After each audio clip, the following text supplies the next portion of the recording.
This problem looks tricky, but it's not really. The instructions for this problem might say something like factor and solve, then sketch a graph. So I'm going to think of two numbers that multiply to 48 and add up to negative 19. So 2 and 24, no, they're not going to work. 3 and 16, that might work.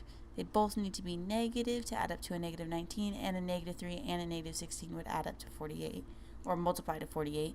So the next step in AC method is to break this middle term up into these two factors. We get the x to the fourth minus 3x squared minus 16x squared plus 48.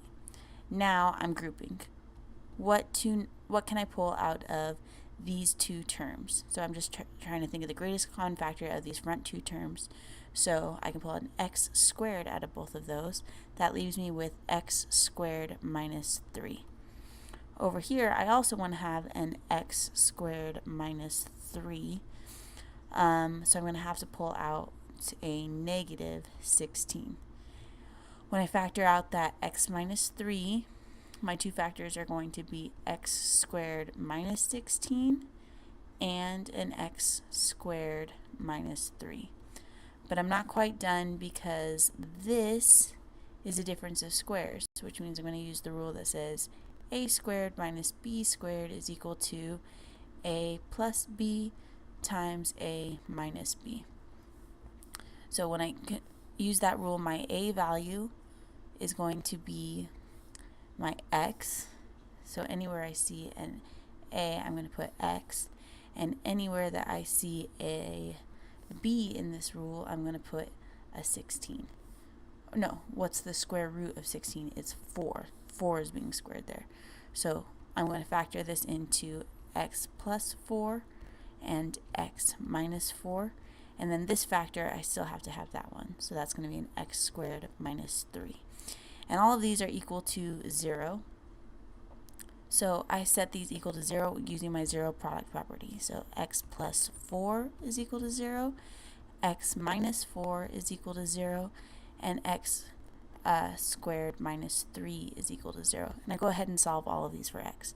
So x is going to be equal to negative 4, x is going to be equal to positive 4, and x squared is going to be equal to 3. Take the square root of both sides. So I get x squared is equal to plus or minus root 3. Not x squared, but just x is equal to plus or minus root 3. Root 3 as a decimal is going to be a little bit bigger than 1. Square root of 3 is 1.7-ish. So when I'm graphing, I have to just keep that into account. It's about 1.7 when I graph it. So I'm going to plot